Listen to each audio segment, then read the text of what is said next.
संयुक्त महाराष्ट्रावेळी मुंबई ही गुजरातची राजधानी होती असं वक्तव्य केंद्रीय मंत्री प्रतापराव जाधव यांनी केलेलं आहे।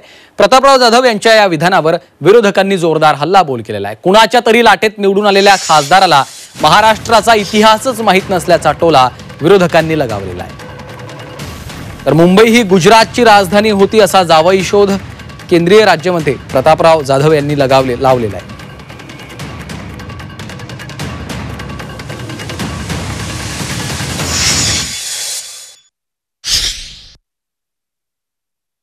हे बघा, अशा गोष्टीचं राजकारण करण्याची आवश्यकता नाही।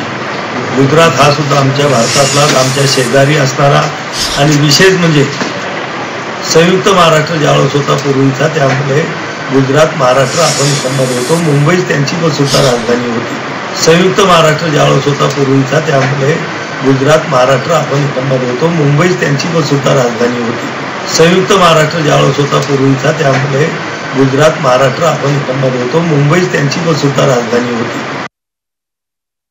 प्रतापराव जाधव यांनी एक वक्तव्य केलं आहे की मुंबई ही गुजरातची राजधानी होती। हेच आता कुठच्या पक्षात आहेत बघा, आणि तेथे पक्ष कारवाई होणार का?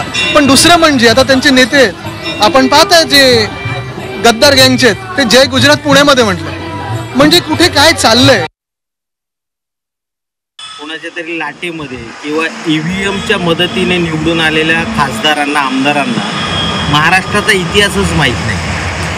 अहो, 1 मे 1960ला गुजरात आणि महाराष्ट्र या दोन्ही राज्यांची निर्मिती झाली। त्यापूर्वी हा प्रदेश बॉम्बे प्रेसिडेन्सी म्हणून ओळखला जायचा आणि त्या बॉम्बे प्रेसिडेन्सीची राजधानी मुंबई होती। गुजरातचा काय संबंध आहे? त्यामुळे गुजरातची चाटणाऱ्यांना कदाचित मुंबई ही गुजरातची राजधानी वाटत असावी। अहो, तर त्यांना इतिहासाचं पुस्तक संयुक्त महाराष्ट्र लढा त्यांना आम्ही पाठवून देऊ।